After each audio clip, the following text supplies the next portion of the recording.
essa leitura que eu faço aqui, ela vai ser como a pesquisadora Tânia Rezende aqui da UFG chama de quizumba, uma quizumba teórica. Por que isso? Porque a decolonialidade nos permite fazer isso, né? Trazer pontos de diálogo, mas pontos também que dialogam por outras possibilidades, de outras maneiras. Então, da mesma forma que eu trago, por exemplo, na leitura o Hayden White, o Compagnon, Cândido e o Eco, para falar de cultura e de literatura na minha fala que segue, eu também vou trazer o Quijano, o Mignolo, o Boaventura e o Stuart Hall para a gente falar dessa questão de fronteira e identidade, né, de margens e centros, que é o ponto que a professora Ana Carolina acabou abordando aí para a gente. E antes de mais nada, me senti também na necessidade de trazer, até porque a professora Maria Alzira muito bem falou, então eu vou resumir aqui um dos pontos, é que o Saramago ele é um crítico que usa a linguagem para delinear o como ser e o como ver a sua narrativa. Por isso, pela linguagem, o Saramago delineia onde e quando devemos respirar, e que em vírgula devemos fazer isso, na vírgula que talvez não exista, talvez a vírgula que deveria existir, sair do automático, pensar. Uma vírgula que pode ou não aparecer em determinados momentos, mas que devemos entendê-la, que devemos parar, que devemos verificar quais são as proposições. E essa é a linguagem do Saramago, uma proposta de se pensar criticamente o coletivo e o individual. Não vou me delongar nisso, porque a professora Maria Alzira muito bem falou sobre essa questão da linguagem. Então, a professora Ana Carolina falou para a gente não dar spoiler do final, mas a minha fala começa justamente com a última parte do livro, que é: os homens e as mulheres, estes seguirão o seu caminho. Que futuro, que tempo, que destino, a vara de negrilho está verde. Talvez floresça no ano que vem. E é justamente essa vara que vai delinear essa perspectiva de leitura decolonial que eu trago aqui para vocês da obra Jangada de Pedra. Então, não é um spoiler, como já foi bem dito aqui, porque a leitura você acaba se debruçando em diversos outros pontos, individuais e coletivos, e talvez uma proposta até catártica quando a gente começa a olhar para nós, enquanto seres colonizados também, nessa proposta que eu trago para vocês. Então, a apresentação, em formato ensaístico, né, deixo claro isso, busca refletir sobre algumas questões sociais de identificação que nos suscita a obra Jangada de Pedra, de Saramago.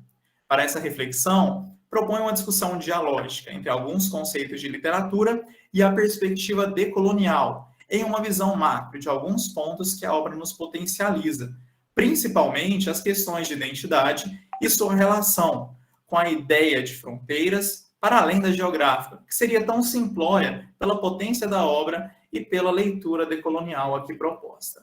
O texto inicia com diversas adjetivações sobre possibilidades, evidenciando detalhes e minúcias que viriam logo nas páginas seguintes, a primeira fenda aparecer.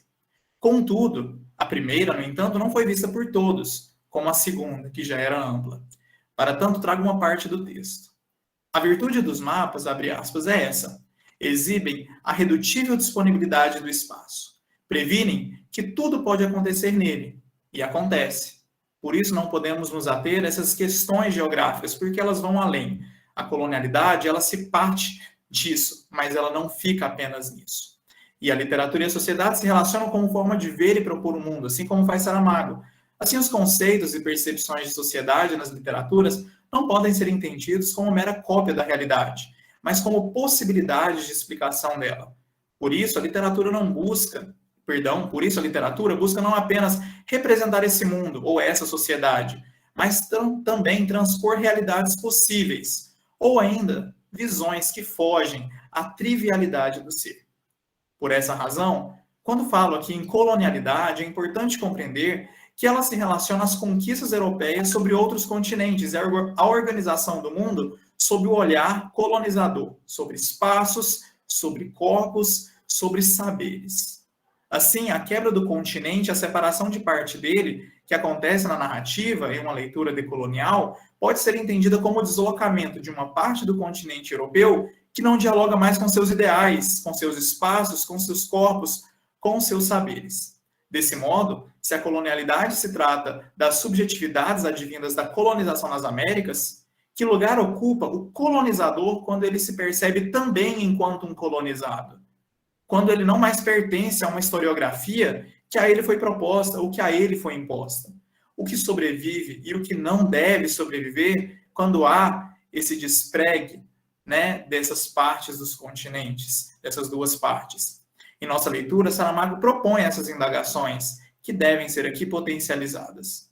Por isso, devo destacar que o controle realizado pela colonização não se restringiu apenas ao roubo desses recursos, como aqui nós vivenciamos e ainda vivemos isso, mas também na eliminação de quaisquer outras concepções de cultura, que se submetiam também os sujeitos, os seus saberes e o modo como esses sujeitos viviam e vivenciavam.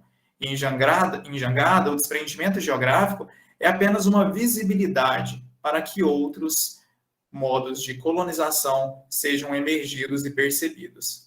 Essas concepções tomam como base também a hierarquia binária de superioridade versus inferioridade, que a professora Thais muito bem colocou aqui para a gente, em que alguém sabe mais do que o outro. Há sempre alguém nos centros que governam, por meio da colonialidade, as margens. Na verdade, criam-se essas margens e as marginalizam. Assim, parte da Europa é melhor do que a outra, a que se desprega, desapega, desprende. A península não é mais europeia, é ibérica. Não é mais uma península, é uma ilha. Está no meio, nem à margem, nem no centro. E em Jangada, que era a parte que a professora Ana trouxe para a gente, os Estados Unidos percebem isso. Eles também não querem aquela margem, porque a margem não pertence a eles, porque não foram eles que a colonizou. Mas também eles não querem que ela volte à Europa. Então, que lugar pertence a essa jangada? Quem são esses novos corpos, esses novos saberes que estão à deriva? Do mesmo modo, são as diversas opiniões que começam a surgir nessa separação.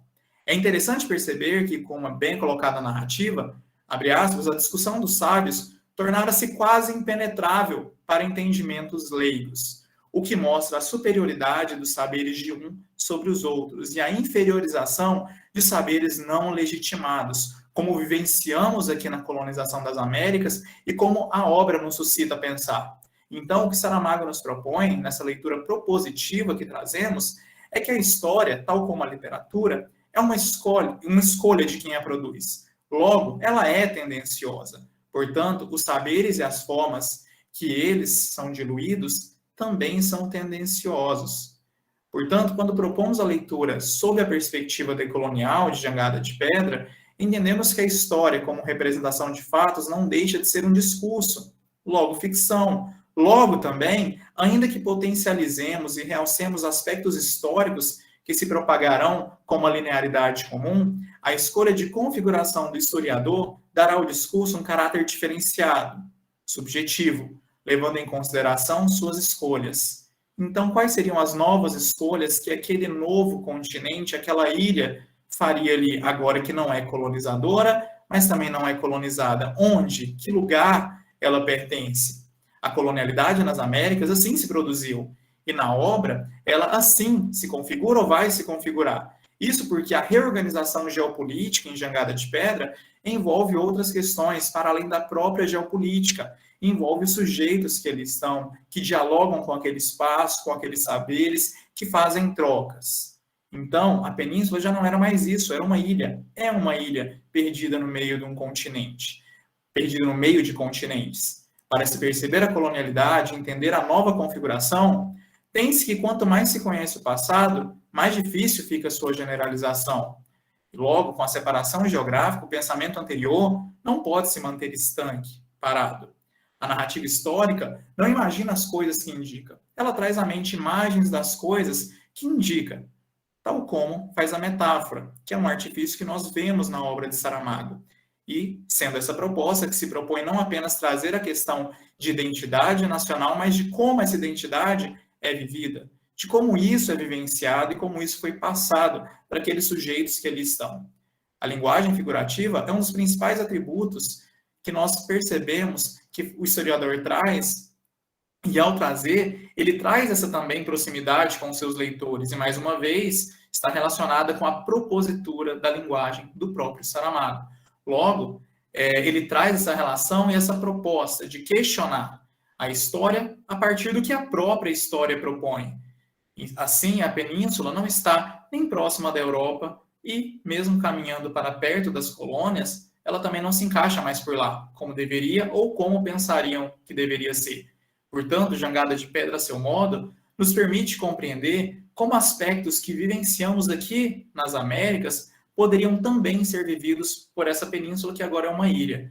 E as consequências futuras, como estas, seriam vivenciadas de modos semelhantes, mas não iguais.